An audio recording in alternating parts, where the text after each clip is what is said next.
So ఏం చేయాలా, first we have to identify the error code in when అదర్స్లో మనం ఎలా ప్రింట్ చేసుకోవాలో SQL కోడ్ని ప్రింట్ చేసుకుంటే సో ఏం ఎర్రర్ వస్తుందో తెలిసిపోతుంది. సో అలా కూడా లేదనుకుంటే ఒక డిస్క్రిప్టివ్ ఫార్మాట్లో వచ్చేస్తుంది. సో దాన్ని బట్టి కూడా మనం ఐడెంటిఫై చేయొచ్చు. అది ఎక్స్పీరియన్స్ మీద వస్తుంది. ఓకేనా, ఎక్స్పీరియన్స్ ఉంటే ఓకే, సో వాడు కనపడుతుంది డిస్క్రిప్షన్, నేను చదువుకుంటాను రాసేస్తాను. సో అది కూడా తెలియనప్పుడు మనం ఏం చేయాలంటే ఎర్రర్ కోడ్ అని ప్రింట్ చేసుకోవచ్చు. అది ఎగ్జాక్ట్గా ఆ నెంబర్ మాత్రమే ఇస్తుంది. ఓకేనా, సో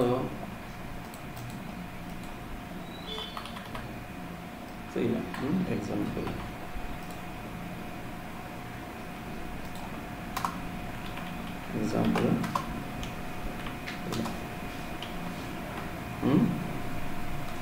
సో తర్వాత declare exception.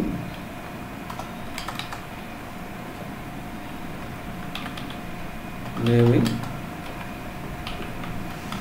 Error to error code. Okay, giving name to error code. Name to error code assigning ఎలా చేస్తామంటే first declare exception variable declare చేసుకోవాలి. సో ఎలా చేయాలంటే ఏదైనా సరే మీ నేమ్, సో దానికి సంబంధించిన నేమ్ ఏదైనా నేమ్ పెట్టుకొని, సో టైప్ ఏంటంటే డేటా టైప్ ఎక్సెప్షన్. మనం నార్మల్గా నంబరు varchar2 డేట్ అలా పెట్టినాం కదా, అట్లా ఇది exception variable e_char exception variable అన్నట్టు. సో తర్వాత ఎక్కడ ఇది డిక్లరేషన్ సెక్షన్లో డిక్లేర్ ఎక్సెప్షన్ వేరియబుల్ అంటే ఆడ డిక్లేర్లోనే bind exception variable to error code right in declaration section. Declaration తర్వాత అంటే దాంట్లోనే చేయాలి. సో ఫస్ట్ వేరియబుల్ డిక్లేర్ చేయాలా ఈ నేమ్తో, సో తర్వాత బైండ్ చేయాలా. బైండ్ అంటే ఏమంటే సో అటాచింగ్ అనమాట ఎర్రర్ కోడ్కి ఈ నేమ్. సో నా దగ్గర నేమ్ ఏది e_char. సో e_charకి నేను error code, so error code నాది 6502 అనుకుంటా, 6502. సో ఈ 6502కి ఈ నేమ్ charకి ఎలా అటాచ్ చేస్తామంటే by using pragma exception init, pragma space exception init. So exception initialize చేయడం అనమాట. సో ఈ ఎర్రర్ నేమ్ మనం ఆల్రెడీ డిక్లేర్ చేసి పెట్టుకున్నాము. సో ఈ ఎర్రర్ వచ్చినప్పుడు సో ఎప్పుడన్నా సరే కింద ఇంకా బిగినెన్లో ఈ 6502 అనే ఎర్రర్ వస్తే సో దాని నేమ్ ఏదంటే ఇప్పుడు e_char exception variable declared. So binding అనమాట pragma space exception init. So exception variable name ఉంటుంది కదా, ఆ వేరియబుల్ నేమ్ కామా 6502. ఎక్కడ ఇద్దాం రెండు మొత్తం ఎక్కడ చేస్తామంటే డిక్లరేషన్ సెక్షన్లో చేస్తాము. ఇంక కింద హ్యాండిల్ చేయడమే వెన్ e_char దెన్. సో ఇక్కడ ఏం జరుగుతూ ఉంటుందంటే బిగిన్ అండ్ లోపల ఏదది 6502 ఎర్రర్ వస్తూ ఉంటుంది. ఓకేనా, ఏం ఎర్రర్ వస్తుంది, ఏదో ఒక స్టేట్మెంట్ దగ్గర 6502 ఎర్రర్ వస్తుంది. 6502 ఎర్రర్ వస్తే ఏం చేస్తుంది, అది ఇక్కడ ఏం లేదు వెన్ అదర్స్ ఉంది, వెన్ అదర్స్లో ఏముందో అది చేసుకుని బయట వెళ్ళిపోతుంది. బట్ 6502 ఉంటే వేరేది ఏదైనా చేయాలి, నాకు చూపించాలి, మెసేజ్ చూపించాలి. సో దీనికి సంబంధించిన ఎర్రర్ ఇది, దీన్ని నువ్వు ఇలా రెక్టిఫై చేసుకో అని చెప్పాలి. బట్ ఇదేం చేస్తుంది, వెన్ అదర్స్ అన్నిటికీ కామన్. ఇది వెన్ అదర్స్, అది నో డేటా ఫౌండ్ అయినా అదే చూపెడుతుంది, టూ మెనీ రోస్ అయినా అదే చూపెడుతుంది, ఇది ఏదైనా 6502 ఉన్నా సరే అదే చూపెడుతుంది. అలా కాదు, సపరేట్గా హ్యాండిల్ చేయాలి. చేస్తే దానికి సంబంధించిన మెసేజ్ సపరేట్ వస్తుంది. సో ఎర్రర్ వస్తే ఆటోమేటిక్గా అది ఎక్సెప్షన్ బ్లాక్ వెళ్తూ ఉంది. బట్ ఆ నేమ్ మన దగ్గర లేదు ఇంతకుముందు. ఇప్పుడు ఏం చేస్తాము, దాని నేమ్ పెడతా ఉంటే దెన్ e_char కదా, దెన్ ఏం చేయాలో అది రాస్తాం. బిగిన్ ఎండ్లో ఏం చేయాల్సిన పనిలే. సో బిగిన్ ఎండ్ అంటే ఇక్కడ ఎవరికి ఎండ్, ఎక్సెప్షన్ స్టార్ట్ అయిందంటే అక్కడికి ఎండ్ అయిపోయినట్టే. బిగిన్కి ఎండ్కి మధ్యలో మనం ఏమి చేయము, ఓన్లీ డిక్లరేషన్లో మనం వేరియబుల్ డిక్లేర్ చేస్తాము. సో ఆ ఎర్రర్ కోడ్కి ఆ ఎర్రర్ నేమ్ను మనం అటాచ్ చేస్తాము. సో ఎక్సెప్షన్ బ్లాక్లో హ్యాండిల్ చేసుకుంటాం, ఎక్సెప్షన్ బ్లాక్లో హ్యాండిల్ అంతే, ఏం చేయాల్సిన పని మధ్యలో ఆటోమేటిక్గా అదే అక్కడికి వచ్చేస్తుంది ఎర్రర్ వచ్చినప్పుడు. సో అది ఏ కైండ్ ఆఫ్ ఎర్రర్ చేస్తుంది, create are replace procedure. So ఈ ఏదది ఈ నేమ్ అనుకున్నాం, ఈ నేమ్ ప్రొసీజర్, ఈ నేమ్ ప్రొసీజర్ p_, ఈ name in the number as begin select ename into v underscore ename from emp where emp number equal to p underscore emp number. So ఇది నార్మల్గా ఆ కోడ్ నాకు అది error ఎప్పుడు వస్తుంది నాకు తెలుసు, సైజు వచ్చినప్పుడు ఎర్రర్ వస్తుంది. సో నేను ఈ నేమ్ 4తో డిక్లేర్ చేస్తాను. v underscore ename variable declare చేయాలి కదా, varchar 2 ఆఫ్ 4 సైజు నేనేం చేస్తా ఇక్కడ dbms underscore output dot put underscore line ename colon v underscore ename. అంతే నా ప్రోగ్రామ్, చిన్న ప్రోగ్రామ్. ఏం చేసినా మనం ఎంప్లాయీ నెంబర్ పాస్ చేసినాము, ఎంప్లాయీ నెంబర్ సంబంధించిన ఈ నేమ్ రీడ్ చేసుకున్నాము. ఆ తర్వాత ఏం చేసినా ఇక్కడ ఎగ్జిక్యూట్ చేసినాం, జస్ట్ ప్రింట్ చేసినాం అంతే. కంపైల్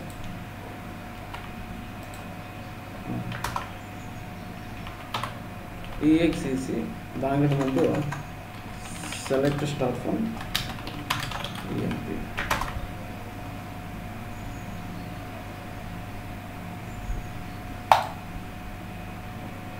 ఫస్ట్ టైం కొంత టైం తీసుకుంటాను. Okay, exec space. సో ఏ నెంబర్ నేను పాస్ చేయాలా ఇక్కడ, సో కింగ్ పాస్ చేస్తాను 7839 కింగ్ బాగానే ఉంది కింగ్. సో నెక్స్ట్ 7698 7698 అది అప్పుడు కూడా సరే, నో డేటా ఫౌండ్ 7698 ఏమొచ్చింది, న్యూమరికల్ వాల్యూ ఎర్రర్ సైజు కూడా సంబంధించింది అదే వచ్చేసింది. ఏం ఎర్రర్ వచ్చింది అది 6502 6502 ఎర్రర్ ఇక్కడ 6502 మనకు అది రాదు, ఎలా రీడ్ చేయాలో తెలియదు కదా, 6502 తెలియలే, అర్థమవుతుందా? ఇక్కడ 6502 వచ్చింది, ఓకేనా? ఆ ఎర్రర్ మనకు చదవడం తెలియలే. ఏం చేయాలి ఇప్పుడు, నాకు 6502 ఈ కైండ్ ఆఫ్ ఎర్రర్ వస్తే యాజ్ ఎ ప్రోగ్రామర్గా నాకు తెలుసు ఎందుకు వచ్చిందంటే, ఇది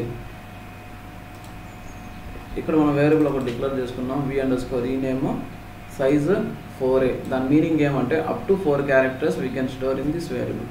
v అండర్స్కోర్ enameలో మనం 4 క్యారెక్టర్స్ మ్యాక్సిమం మనం స్టోర్ చేయొచ్చు, 4 క్యారెక్టర్స్, అంతకుమించి మన వల్ల అది చేయదు, అది ఎర్రర్ వస్తుంది.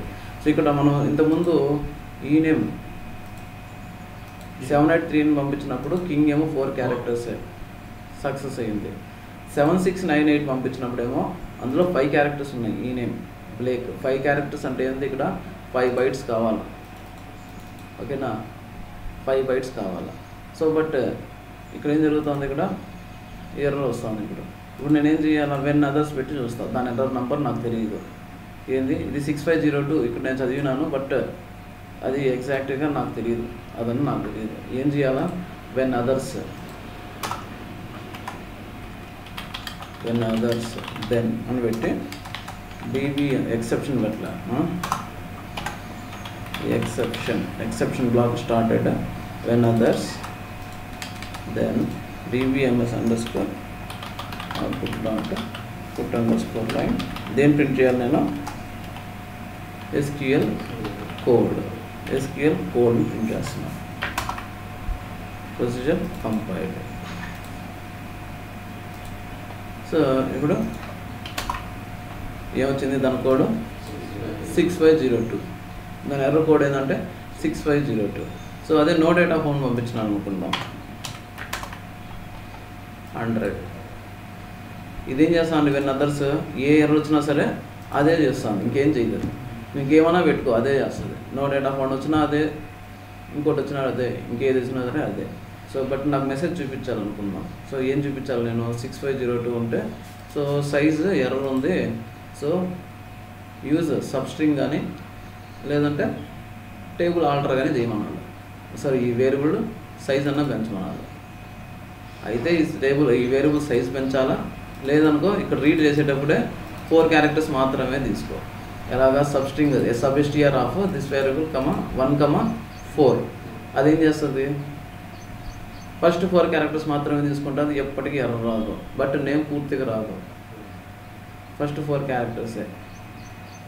సో దాన్ని సాల్వ్ చేసేదానికి ఇలా, లేదంటే ఇక్కడ వేరియబుల్ సైజు ఇంక్రీజ్ చేయాలి. సో నేను చూపెట్టాలి సపరేట్గా, నేను అనుకుంటాను ఇవన్నీ అదర్స్లోనే చూపించవచ్చు కదా. సైజ్ వేరియబుల్ సైజ్ ఇంక్రీజ్ అని రాస్తాను. ఓకే, ఇలా రాసినప్పుడు ఏమవుతుందంటే ఏదది 7, 8 కదా, 7, 8 వచ్చింది. 7, 8కి వేరియబుల్ సైజ్ ఇంక్రీజ్ 7 ఇది కదా, వేరియబుల్ సైజ్ ఇంక్రీజ్ అనే మెసేజ్ వచ్చింది. బట్ ఇది కూడా పెట్టుకో, ఇదేంటిది నో డేటా ఫౌండ్. ఇప్పుడు అక్కడ కూడా ఏం చేస్తుంది, అది వేరియబుల్ సైజ్ ఇంక్రీజ్ చేయమనే చెప్తుంది. అది ఏ ఎర్రర్ వచ్చినా సరే దానిలో ఉన్నది ఎగ్జిక్యూట్ చేస్తుంది. నేనేం చేయాలా, నాకు అది 6502 ఎర్రర్ వస్తేనే ఇది చూపెట్టాలి నాకు, ఏది సైజ్ చేయమని. సార్ రిమైనింగ్ కేసులో ఏదన్నా ఉన్నాయి దాని సంగతి తర్వాత. ఇప్పుడు నేనేం చేయాలంటే 6502 అనే ఎర్రర్ నాకు తెలుసు కదా, ఎర్రర్ 6502 అనేది తెలుసు. SQL code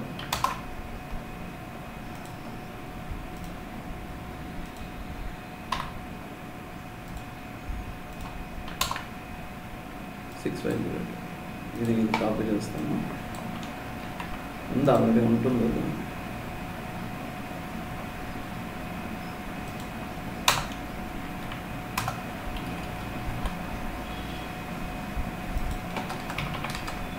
it will print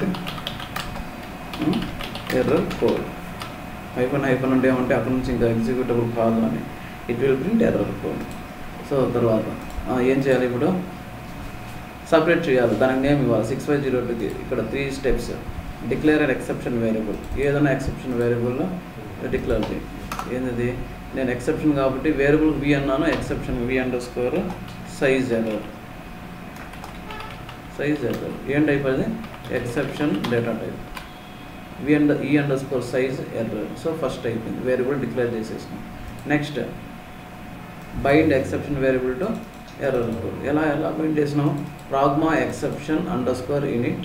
so మన వేరియబుల్ నేమ్ 6502, దాని కిందనే ప్రాగ్మా _exception _init. సో బ్రాకెట్లో మనం ఏదైతే నేమ్ ఇచ్చినామో ఆ నేమ్ -6502. మన ఎర్రర్ కోడ్ అదే కదా, 6502 అయిపోయింది. సో ఇప్పుడు 6502 ఎర్రర్ వచ్చినప్పుడు దాని నేమ్ ఏంటంటే e_size ఎర్రర్ అంతే. ఏం చేయాలి, డైరెక్ట్గా copy then this then dbms _output line ఏంది వేరియబుల్ సైజ్ ఎర్రర్ ఇంక్రీజ్. ఏ మెసేజ్ పెడితే అది, లేదంటే ఏదైనా ఎగ్జిక్యూట్ చేస్తే ఎగ్జిక్యూట్ అంతే.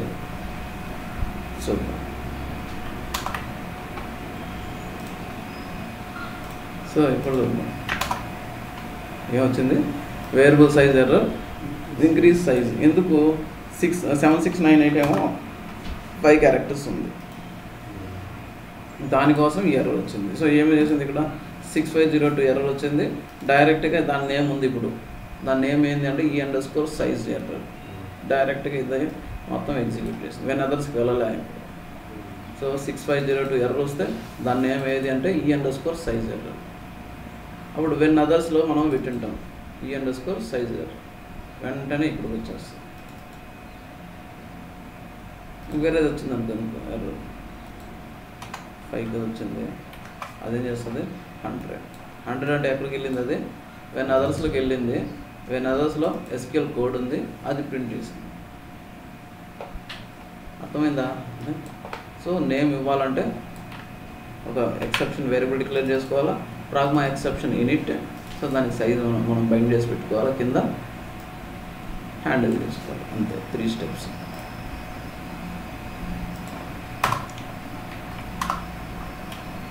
సో ఇదంతా ఎగ్జాంపుల్స్. ఇంత 6502 ఎర్రర్ కోడ్ అంతా ప్రింట్ చేసి అదే సేమ్ ఇదే. ఇంకేం లేదు దీంట్లో.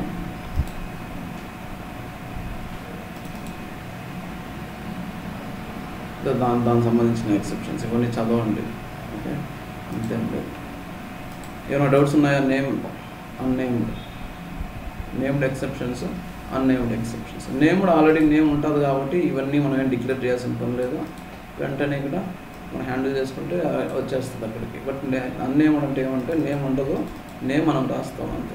ఈ ఎర్రర్ కోడ్కి ఈ నేమ్. సో యాక్చువల్గా ఎర్రర్ కోడ్కి నేమ్ ఉండాలి. ఆ నేమ్తో మనం ఎక్సెప్షన్ హ్యాండిల్ చేయాలి. ఆల్రెడీ నేమ్స్ ఉన్నట్టు ఉంటాయి, నేమ్స్ లేనట్టు ఉంటాయి. ఉన్నా సరే మనకు తెలియదు, మనం నేమ్ ఇచ్చుకోవచ్చు. ఇలాగ ప్రాగ్మా ఎక్సెప్షన్ యూనిట్. ఈ ఎర్రర్ కోడ్కి ఈ నేమ్. ఏమైనా డౌట్స్ ఉన్నాయా దీంట్లో? Named, unnamed.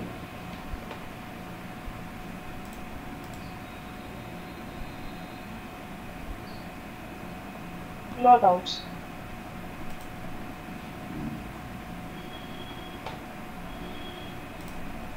ప్రాక్టీస్ చేయలే కదా. సరే, ఓకే. User diff. నెక్స్ట్ ఇంతకుముందు చెప్పింది మనం 1 సిస్టమ్ ఎక్సెప్షన్స్. 1 ఏది? System exceptions. సిస్టమ్ ఎక్సెప్షన్స్లో మళ్ళీ 2 పార్ట్స్. ఇది నేమ్డ్, అన్నేమ్డ్. సిస్టమ్ ఎక్సెప్షన్స్ అంటే ఏమంటే అది ఎర్రర్స్ అని. ఎర్రర్ కోడ్ ఉంటుంది. ఆ ఎర్రర్ కోడ్కి ఒక నేమ్ ఉంటుంది. ఆ నేమ్ని మనం హ్యాండిల్ చేసుకుంటాం. మనం ఏం చేయాల్సిన, రైస్ చేయాల్సిన పనిలే. ఆటోమేటిక్గా ఎర్రర్ వచ్చిందా వెంటనే అది ఎక్సెప్షన్లోకి వస్తుంది. సో సెకండ్ది ఏమంటే user defined exceptions. User defined exceptions అంటే అది ఎర్రర్స్ కాదు. యూజర్ డిఫైన్డ్ ఎక్సెప్షన్ని మనం టర్మినేట్ చేస్తాం. అంటే కంట్రోల్ మనము ఎగ్జిక్యూషన్ నుంచి మనం ఎక్సెప్షన్ బ్లాక్ పంపించేస్తున్నాం. సో ఆ లైన్ నుంచి మనం ఎక్సెప్షన్ బ్లాక్ పంపించేయచ్చు. సో ఎందుకు చేస్తాము? Validation fails. వ్యాలిడేషన్స్ అంటే వెరిఫై చేస్తూ ఉంటాం డేటా. సో ఆ డేటా మిస్ మ్యాచ్ అయింది అనుకుందాం, ఎక్సెప్షన్ త్రో చేస్తాం. ఎనీ కేస్ ఒక కండిషన్ పెట్టి ఈ కండిషన్ దానికి సక్సెస్ అయితే ఎక్సెప్షన్ బ్లాక్. సక్సెస్లో ఏం చేస్తాం? మనం ఏదో ఒకటి కండిషన్ రాసి ఉంటాం. ఎనీ కండిషన్ మనకు రిక్వైర్మెంట్ బట్టి ఆ కండిషన్ మనం ఏం నేర్చుకోవాలి ఇక్కడ. సో ఎక్సెప్షన్ మనం ఎలా త్రో చేయాలా మాన్యువల్గా అనేది నేర్చుకోవాలి. కండిషన్ అది రిక్వైర్మెంట్ బట్టి. సో ఏ కండిషన్ అయినా సరే ఆ కండిషన్.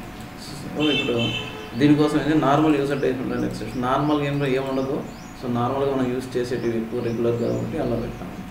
సో దీనికి కూడా 3 స్టెప్స్. సో ఫస్ట్ ఏంటంటే declare exception variable e_cost. So నార్మల్గా ఏం జరుగుతుందంటే ఇక్కడ ఈ కేసులో మనం ఎక్సెప్షన్ రైజ్ చేయాలి అని తెలిసి ఉండాలి మనకు. ఓకే, ఎర్రర్ కాదు, మనం వాంటెడ్గా దాన్ని మనం ఎర్రర్ చేస్తున్నాం అంతే. సో ఎక్సెప్షన్ వేరియబుల్ డిక్లేర్ చేయాలా ఫస్ట్. e_cost ఏదన్నా మన ఎక్సెప్షన్ వేరియబుల్ ఏదన్నా సరే పెట్టుకోవచ్చు ఎక్సెప్షన్. Okay, e_cost exception. తర్వాత బిగిన్ అండ్ ఎండ్లో ఇఫ్ కండిషన్.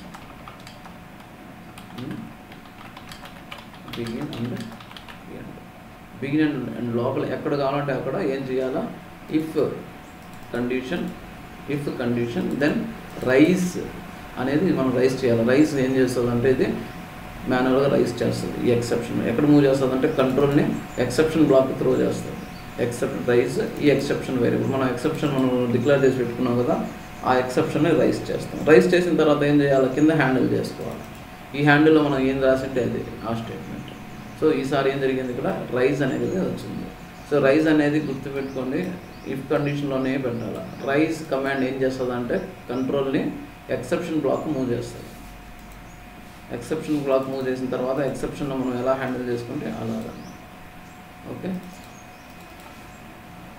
సో అది మనం ఈ కండిషన్లో పెట్టకుండా రాసినాము. సో నా దగ్గర 100 లైన్స్ ఆఫ్ కోడ్ ఉంది. ఫస్ట్ లైన్ ఇన్సెట్ ఉంది, సెకండ్ అప్డేట్ ఉంది, ఒకటి అప్డేట్ స్టేట్మెంట్ ఉంది, తర్వాత సెలెక్ట్ స్టేట్మెంట్ ఉంది, తర్వాత రైస్ ఉంది, తర్వాత ఇన్సర్ట్ ఉంది, తర్వాత మళ్ళీ డిబిఎంఎస్ ఉంది, ఏదో సంథింగ్ ఏదో ఉన్నాయి. రైస్ ఏం చేస్తుంది, ఇన్సర్ట్ చేస్తుంది, అప్డేట్ చేస్తుంది, సెలెక్ట్ చేస్తుంది. రైస్ అంటే వెంటనే ఎక్కడికి, ఎక్సెప్షన్ బ్లాక్కి. రైస్ నుంచి ప్రతిసారి అది ఎక్సెప్షన్ బ్లాక్ వస్తుంది. రైస్ తర్వాత పెట్టిన ఏ స్టేట్మెంట్ ఎగ్జిక్యూట్ అవ్వదు, ఎప్పటికీ అవ్వదు. సో రైస్ ఏ కండిషన్లో చెయ్యాలో ఆ కండిషన్ పెట్టి చేయాలి. సో ఇఫ్ కండిషన్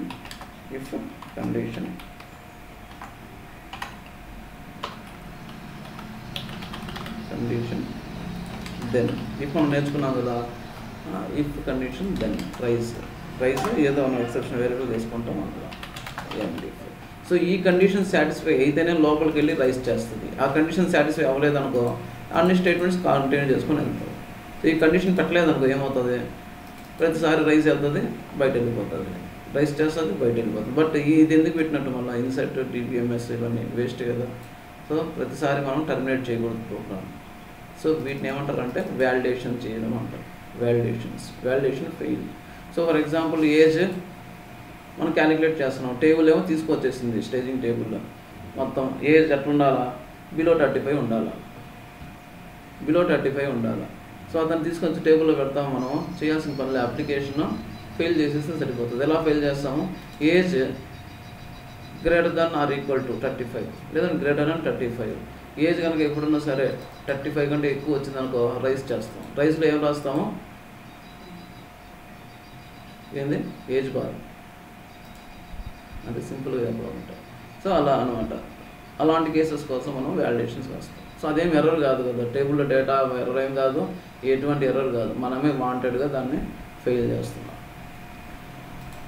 సో కాబట్టి డిక్లేర్ చేసుకున్నాం raise exception manually if condition. So ఏ కండిషన్లో మనం రైజ్ చేయాలో అలా రాసుకొని రైజ్ స్పేస్ ఈ ఎక్సెప్షన్ వేరియబుల్ నేమ్. సో మనం డిక్లేర్ చేసి పెట్టుకున్న exception variable raise space exception variable కింద ఇంకా హ్యాండిల్ ఎక్సెప్షన్ వెన్ ఇది.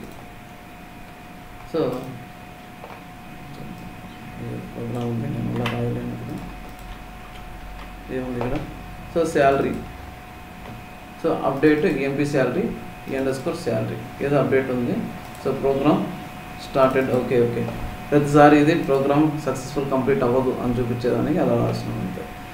నార్మల్గా ఇదేం చేస్తుంది, ఫస్ట్ స్టేట్మెంట్ ఏముంది, ప్రోగ్రామ్ స్టార్టెడ్. సెకండ్ రైజ్ ఈ ఎక్సెప్షన్ వేరియబుల్ డిక్లేర్ చేసుకున్నాము, ఎక్సెప్షన్ ఇక్కడికి వచ్చేసింది. ఏమవుతుంది, ప్రోగ్రామ్ ఇంటరప్టెడ్. సో ఏం జరుగుతుంది, program started, raise exception variable ఎక్సెప్షన్కి వచ్చేసింది. ఇప్పుడు ఇక్కడ ఏముంది, program interrupted.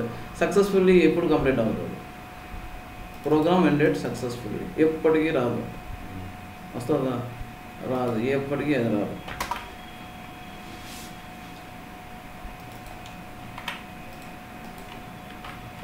exec space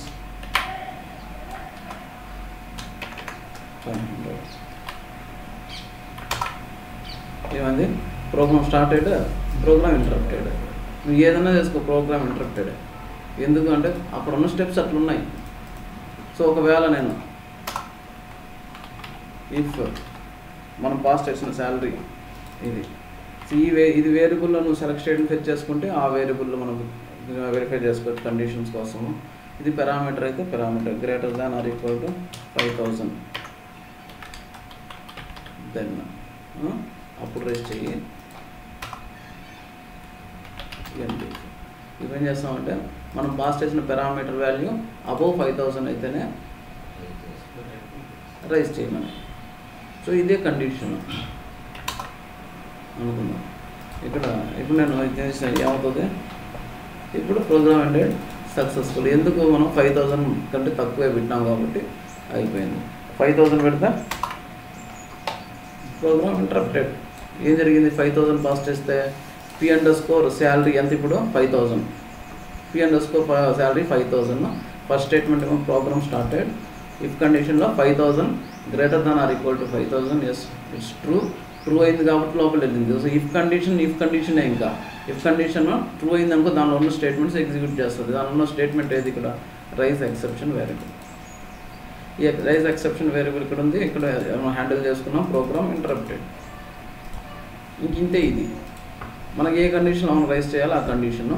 so ఇప్పుడు మనం పారామీటర్ కాబట్టి పారామీటర్, లేదు సెలెక్ట్ స్టేట్మెంట్ ఫెచ్ చేసుకుంటే ఇక్కడ వేరియబుల్ నేను ఫెచ్ చేసుకునేవాడిని. ఎలాగా, నేను ఇక్కడ ఎంప్లాయీ నెంబర్ ఏదో ఒకటి పాస్ చేసి దానికి సంబంధించిన select salary from salary from EMP where EMP number equal to P_EMP number. నేను అప్పుడు ఏం చేసి ఉండాలా, ఈ P_EMP నెంబర్ ఇది పాస్ చేసి ఉండాలా. దీన్ని ఏం చేయాలా, ఇంటూ కాకుండా ఫ్రమ్ వెయిట్ ఇంటూ V_salary ఏం చేయాలా, డిక్లేర్ చేయాలా నంబర్.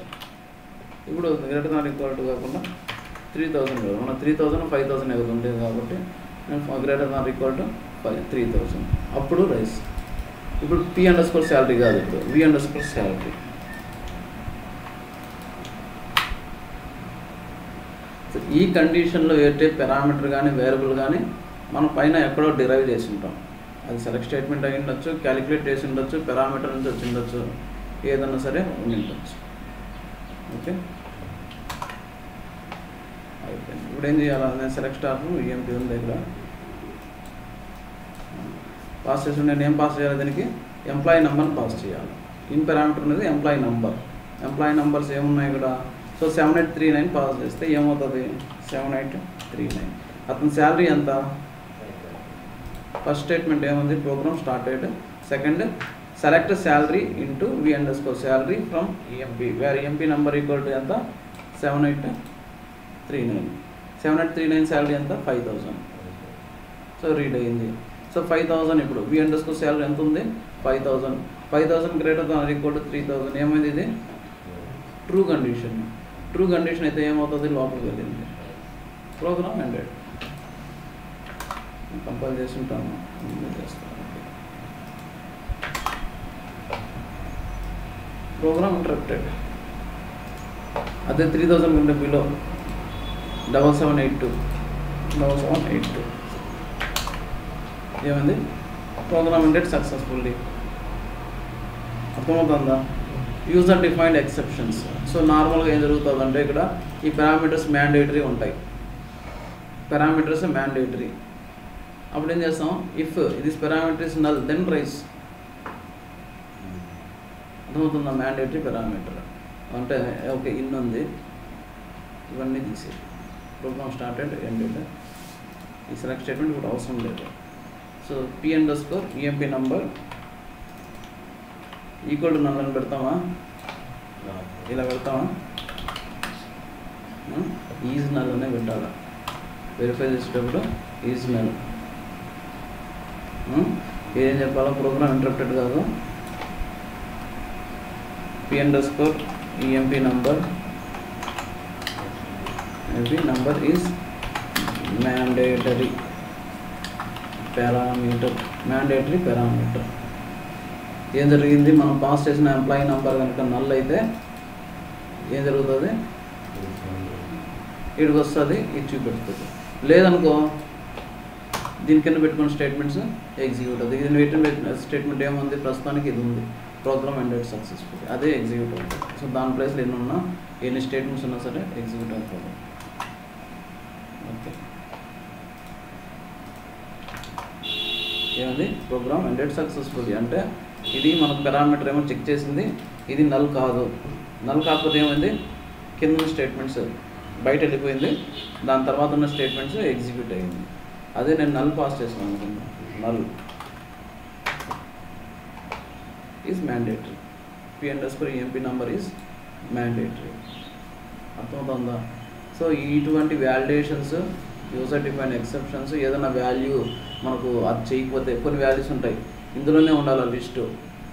టైప్స్, ఓకేనా, ఆపరేషన్ టైప్స్ అంటారు. P__ operator so operator plus minus ఇంటూలోనే ఉండాలి, డివైడ్ ఏదో 4 క్యారెక్టర్స్ ఉండాలి. ఆ తర్వాత దాన్ని పంపించినాం అనుకో ఎక్సెప్షన్ రైజ్. అప్పుడు ఏం చేయాలా, నల్ అయితేనేమో ఇది నల్ అయితేనేమో ఈ ఎక్సెప్షన్ వస్తుంది. P__ ఆపరేటర్లో ఇవి కాకుండా వేరేది ఉన్నాయి అనుకున్నాం. అప్పుడు ఏం చేయాలంటే ఎక్సెప్షన్ రైజ్ చేయాలి. ఇఫ్ నాట్ ఇన్, ఇందులో కాకుండా వేరేది ఉంటే ఏది plus comma minus comma into comma divided by comma పెట్టాను కామా డివైడెడ్ బై దెన్ దాని నేమ్ మనం వేరే తెచ్చుకోవాలి. వేరే నేమ్ ఇచ్చుకోవాలనుకుంటే వేరే ఎక్సెప్షన్ వేరియబుల్ E_OPE ఆపరేటర్ ఏం డేటా టైప్ అది ఎక్సెప్షన్. సో అప్పుడు ఏం చేయాలా, ఈ ఎక్సెప్షన్ రైజ్ చేయాలి. ఈ ఆపరేటర్ నాట్ ఇన్ ఈ లిస్ట్లో లేకపోతే మనం ఏం చేస్తున్నాం ఇక్కడ రైజ్ దిస్ ఎక్సెప్షన్. కింద ఏం చేయాలా, దానికోసం మనం హ్యాండిల్ చేసుకోవాలి కదా. when this exception raised, then AVMS underscore output dot put underscore line, then the operator must be ఏముండాలా ప్లస్ మైనస్ ఇంటూ డివైడెడ్ అని చెప్పాలి. ఖచ్చితంగా అదే ఉండాలి అని చెప్పాలి.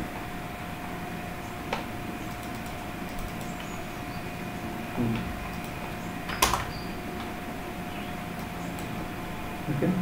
సో ఇప్పుడు నేను ఏం జరుగుతుంది ఇక్కడ 1 2 3 4 ఏదైనా ఇచ్చుకో కమ్మా 2 పారామీటర్స్ కదా. ఇప్పుడు దీన్ని ఎగ్జిక్యూట్ చేయాలంటే నాకు 2 పారామీటర్స్ ఉన్నాయి. ఒక పారామీటర్తో ఎగ్జిక్యూట్ చేస్తే అది ఏం చెప్తుంది, రాంగ్ నెంబర్ ఆఫ్ పారామీటర్స్. దాని పారామీటర్స్ ఏమో 2 ఉన్నాయి, మనం ఒకటితో ఎగ్జిక్యూట్ చేస్తే ప్రాబ్లం. ఇక్కడ ఏం జరుగుతుంది, ప్లస్ ఇచ్చిన సెకండ్ పారామీటర్ ఏమో ఇవే ఉండాలి. Program ended successfully. ఇప్పుడు మనం ప్లస్ ఇస్తే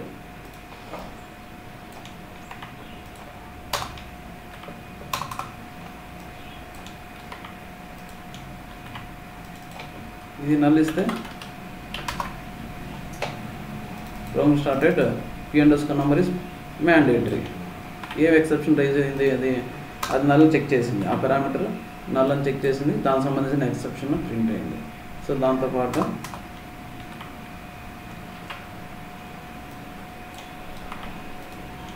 ఇందులో ఏదో ఒక వాల్యూ ఉంది 1 2 3. ఇది ప్లస్ కాకుండా డాట్ ఇచ్చిన, అదర్ దాన్ డాట్ అంటే కదా ఏం చెప్పింది, అది operators must be plus minus into. So ఇప్పుడు కంట్రోల్ ఏమైంది, కంట్రోల్ ఎక్సెప్షన్ బ్లాక్ వెళ్ళిపోయింది. స్టార్ట్ అయింది, ప్రోగ్రామ్ స్టార్ట్ అయింది, ఆ తర్వాత అది ఎక్సెప్షన్ బ్లాక్ వెళ్ళిపోయింది, దానికి సంబంధించిన ఎక్సెప్షన్స్ వెళ్ళింది. సో అందులో వేరే ఏదో పెట్టినా సరే అక్కడికి వెళ్ళదు. క్లియరా లేదా, అర్థమైందా? ఎక్సెప్షన్ ఎలా డిక్లేర్ చేయాలా, వేరియబుల్ ఒకటి డిక్లేర్ చేసుకోవాలా, ఏ కండిషన్లో రైజ్ చేయాలో ఆ కండిషన్ పెట్టుకోవాలా, ఈ కండిషన్ ఎనీ కండిషన్. సో అది business requirement. So raise E__ exception దాన్ని మన కింద హ్యాండిల్ చేయాలి. సో ఏ కండిషన్ అనేది ఎవడో చెప్పలేడు, అది బిజినెస్ వాళ్ళ రిక్వైర్మెంట్ ఎలా ఉంటుందో దాన్ని బట్టి, ప్రోగ్రామ్ రిక్వైర్మెంట్ ఎలా ఉంటుందో దాన్ని బట్టి. సో మ్యాండేటరీ పారామీటర్ అదో ఎస్, ఇట్లా ఈ పారామీటర్స్ నల్ అయితే చేసుకో. సో మల్టిపుల్ పారామీటర్స్ ఉంటాయి, వాటిని మ్యాండేటరీ అని చెక్ చేయాలనుకుంటే ఆర్ ఇంకో parameter is null, or this parameter is null. ఏది పారామీటర్ ఒక్క పారామీటర్ నల్ ఉన్నా సరే అది ఆ ఎక్సెప్షన్ రైజ్ అయిపోతుంది. లేదు ఒక్కొక్కటి చెక్ చేసి దానికి సంబంధించిన రాయాలనుకుంటే దానికి సంబంధించిన రాయచ్చు. ఓకే.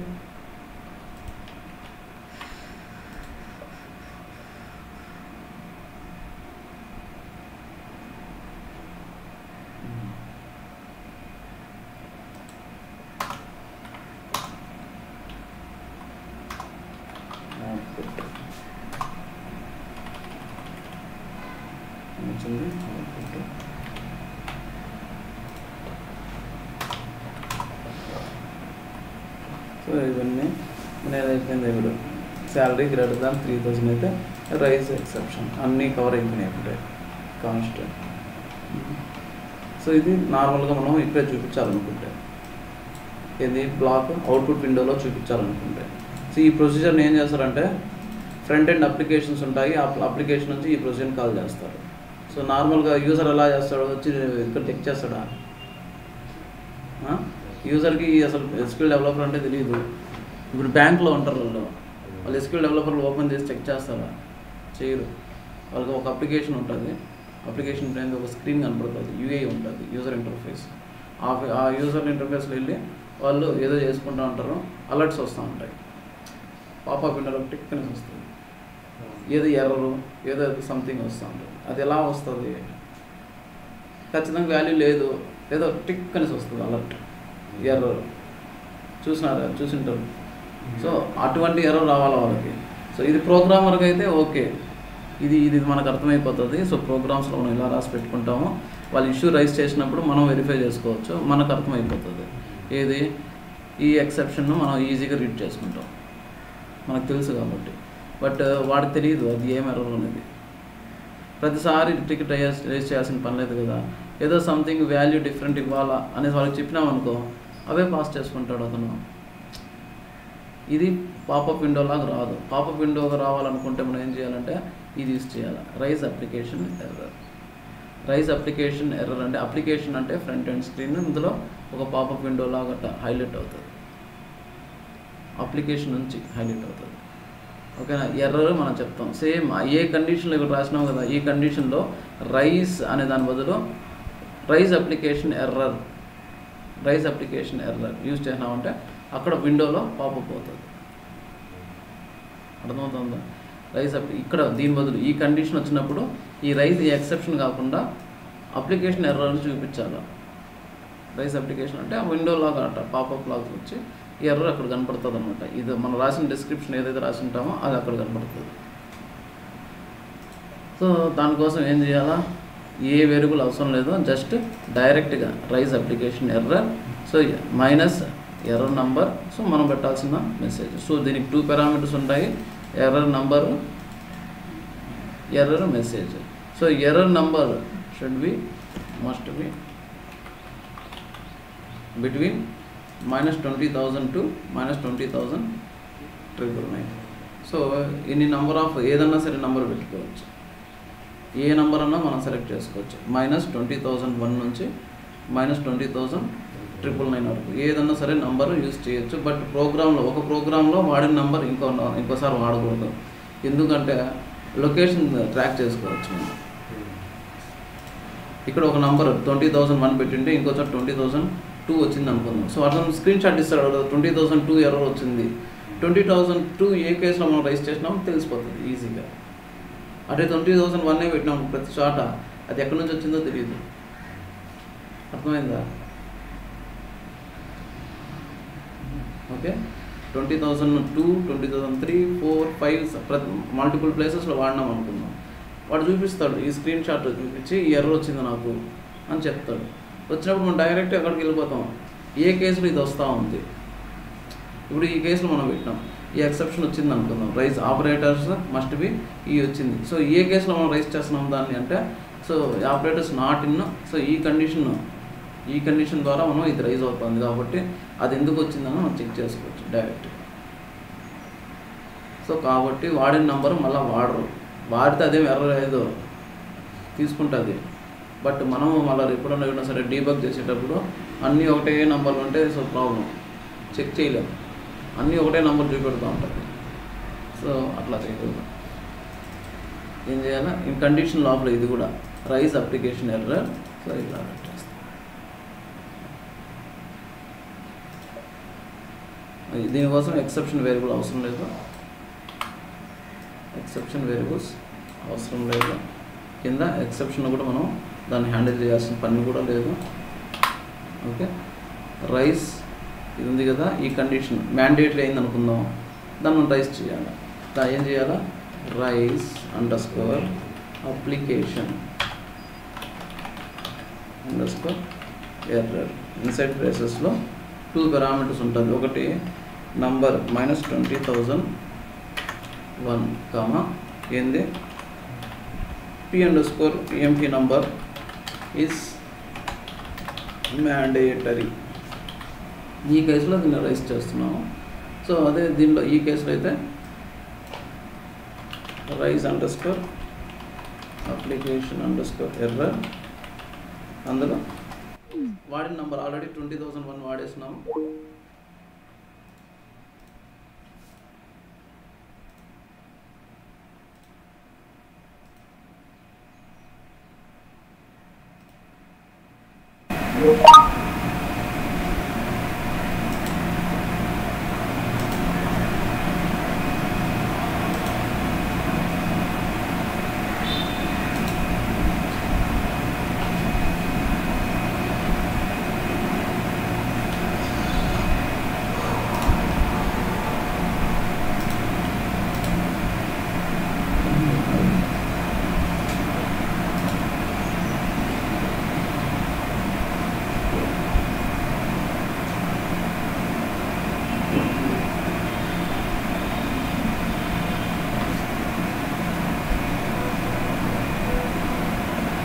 స్క్రీన్ కనబడతా ఉందా?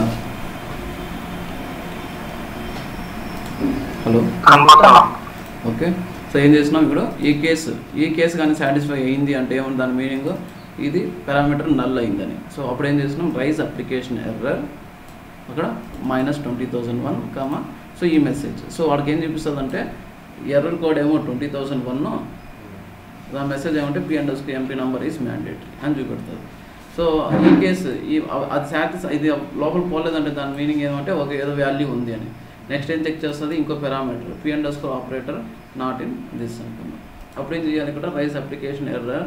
సో -20,001 పెట్టచ్చు, బట్ ఆల్రెడీ ఒకటి యూస్ చేసినాం కాబట్టి మనకి ఎన్నో నెంబర్స్ ఉన్నాయి, అది కాకుండా 2 పెట్టుకోవచ్చు. మన ఇష్టం వచ్చిన నెంబర్ పెట్టుకోవచ్చు, బట్ రేంజ్ 20,001 to 20,999 వరకు పెట్టుకోవచ్చు. 20,002, operators must be in plus minus into data. Okay, అర్థమైందా? జస్ట్ ఒక లైన్ అంతే. రైస్ అప్లికేషన్ ఇది అప్లికేషన్లో రావాలంటే విండో పాపప్. మనకేమో అది కొంచెం క్లమ్జీగా కనబడుతుంది, ఓకేనా?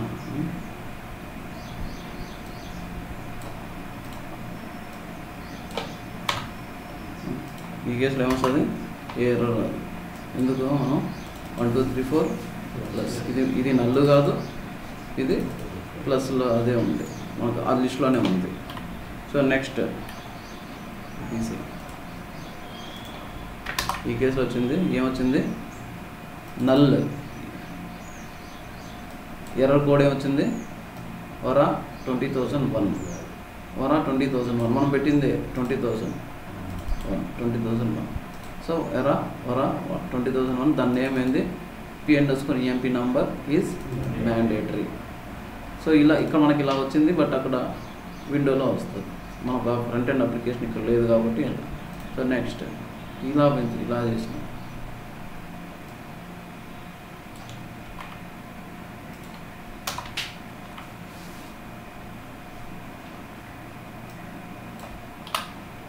చెక్ చేస్తాం, చూద్దాం ఏమైంది. 20,002 దానికి సంబంధించిన message, operators must be in, ఇది మనం పెట్టిన మెసేజ్. సో ఈ విధంగా అది పాపప్ విండోలో కనబడుతుంది.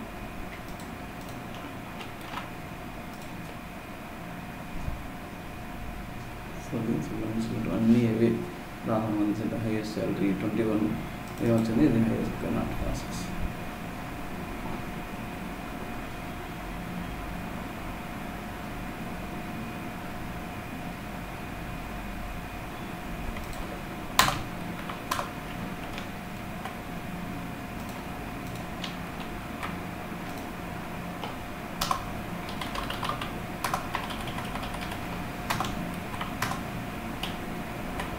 సో ఇంతకుముందు చెప్పింది ఏంటంటే ఇక్కడ డిపార్ట్మెంట్ నెంబర్ 40 ఉంది, మనం డిపార్ట్మెంట్ నెంబర్ రీడ్ చేస్తున్నాం అంతే, దానికి సంబంధించిన మెసేజ్ వస్తుంది. డిపార్ట్మెంట్ నెంబర్ 40 ఉంటే ఈ ఎర్రర్ రావాలా, ఏ ఎర్రర్ రావాలా,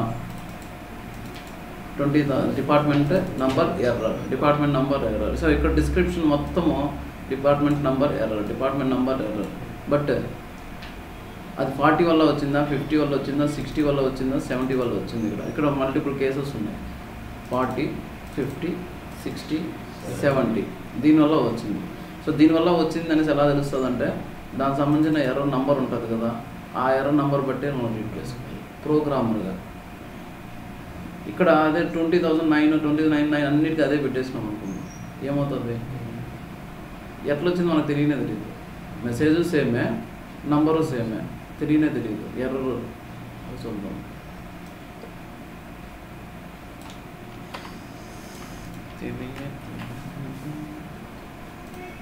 ఫార్టీ ఇక్కడ ఏం చేసినా 9, 50 దీనికి కూడా 9, ఇది కూడా 9, ఇది కూడా 9 అనుకున్నాం. జస్ట్ ఏం లేదు, అక్కడ మనం పాస్ చేసిన డిపార్ట్మెంట్ నెంబర్ చెక్ చేసి ఎర్రర్ రైజ్ చేస్తున్నాం అంతే, ఏం చేయలేదు. సో ఇది మనం పారామీటర్ నుంచి చేసింది అంతే. మనం డిరైవ్ చేసి చెక్ చేయాలంటే చేయాలి. అదే EMP_P EMP_P ఏం చేస్తుంది? 10, 20, 30, 40 డిపార్ట్మెంట్ నెంబర్స్ కాబట్టి 10 ఏం చేయాలి? డిపార్ట్మెంట్ నెంబర్ 10 ఏం రైస్ చేయాలి? ఎక్కడి నుంచి స్టార్ట్ అవుతుంది? 40 నుంచి స్టార్ట్ అవుతుంది. 40 ఏమొచ్చింది? వరా 2009 డిపార్ట్మెంట్ నెంబర్. కానీ 50 రాస్తాం, ఏముంది? 20,000 పెట్టలేదమ్మా, 2000లో పెట్టాలి. ఓకే నేను డిలీట్ చేసినాను. ఓకే ఇక్కడ కూడా 2000 డిలీట్ చేసినాను, ఉందా? కరెక్టే, నేను 2 తీసేసి ఒకటే పెట్టినాను. ఓకే రేంజెస్ చేంజ్ అయితే అదే అలా కంపైల్ చేయాలి. కోడ్ చేంజ్ అయిన ప్రతిసారి కంపైల్ చేయాలి. కంపైల్ చేస్తే లేటెస్ట్ కోడ్ అవుతుంది. సో 40 పెడితే ఏమొచ్చింది? ఇలా 20,009 డిపార్ట్మెంట్ నెంబర్. 50 పెడితే ఏమొచ్చింది? మళ్ళీ సేమ్ మెసేజ్. 60 పెట్టినాం, ఎర్రర్ మెసేజ్ వచ్చింది. 70 పెట్టినాం. సో ఎర్రర్ మెసేజ్ పెట్టి ఆ లొకేషన్ ఐడెంటిఫై చేయడం చాలా కష్టం. ఎలా ఐడెంటిఫై చేస్తాం?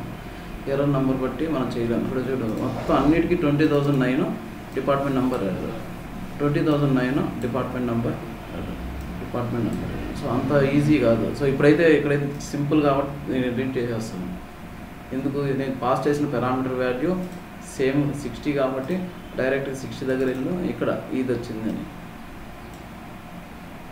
యాక్చువల్గా అంత ఈజీ కాదు, మనం డీబగ్ చేయాలి. డీబగ్ అంటే ఎత్తుక్కుంటే వెళ్ళాలి. దానికంటే ఈజీ ఏముంది? నంబర్స్ వేరు మనం పెట్టుకున్నాం అనుకున్నాం. ఇలా ఇప్పుడు 40 పెడితే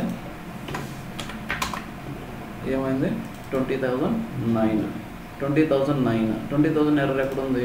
20,009. సో ఇక్కడ ఈ లొకేషన్కి అది వచ్చింది. ఈ లొకేషన్ ఏ కండిషన్లో వచ్చి ఉంటుందో ఆ కండిషన్ చెక్ చేసుకుంటే సరిపోతుంది. ఎందుకు వచ్చింది అక్కడ? ఏదో సెలెక్ట్ స్టేట్మెంట్ నుంచి ఏదో చెక్ చేసి ఫెచ్ చేసి పెట్టుకున్నాము, లేదంటే క్యాలిక్యులేట్ చేసినాము. అట్లా 50 పాస్ చేస్తే 50. ఇప్పుడు ఎర్రర్ కోడ్ నెంబర్ ఎంత? 20,010 ఎక్కడ వాడినా మనం? 20,010. సో ఈ కేసు ఎప్పుడు వచ్చిందో ఆ కేసు మనం వెరిఫై చేసుకోవాలి. అర్థమవుతుందా? ఆ కేసు సపరేట్. సో అట్లా మనం సపరేట్గా పెట్టుకోవాలి. 20,009, 20,010. సో ఈ మధ్యలో మా కోడ్ ఒకటి చూసినాము, అది రాసి 15 years అయింది. సేమ్ నంబర్స్ ఇప్పుడు మాడిఫై చేయాలి మేము దాన్ని. అన్నీ సేమ్ నంబర్స్. 15 years దాంతో అట్లా రాసినారు. ఓకే, అర్థమైంది కదా? రైస్ అప్లికేషన్ ఎర్రర్ అంటే జస్ట్ పాపప్ విండో లాగా వస్తుంది. సో దాన్ని చెప్పాలి. So normal user define exception కింద చూపిస్తుంది అవుట్పుట్ విండోలో చూపించవచ్చు, లేదంటే ఇన్సర్ట్ కానీ అప్డేట్ కానీ ఏదైనా సరే చేసుకోవచ్చు. రైస్ అప్లికేషన్ ఎర్రర్ ఇంకా టర్మినేట్ అంతే, ఏం చేయలేం, అక్కడికి అయిపోయినట్టు ప్రోగ్రామ్. సో అది సో సిస్టమ్ ఎక్సెప్షన్స్ అంటే ఎర్రర్స్. సిస్టమ్ ఎక్సెప్షన్స్లో నేమ్డ్ ఉంటాయి, అన్నేమ్డ్ ఉంటాయి. సో నేమ్ అయినా అన్నేమ్డ్ అయినా ఎర్రర్ కోడ్ని బట్టి అది ఎర్రర్ రైజ్ అవుతుంది. ఎర్రర్ కోడ్కి ఏ నేమ్ ఉంటుందో దాన్ని బట్టి రైజ్ అవుతుంది. నేమ్ ఉంటే డైరెక్ట్ నేమ్ మనం యూజ్ చేస్తాము, లేదంటే నేమ్ ఇచ్చి మనం దాన్ని రైజ్ చేస్తాం. సో అది సిస్టమ్ ఎక్సెప్షన్స్.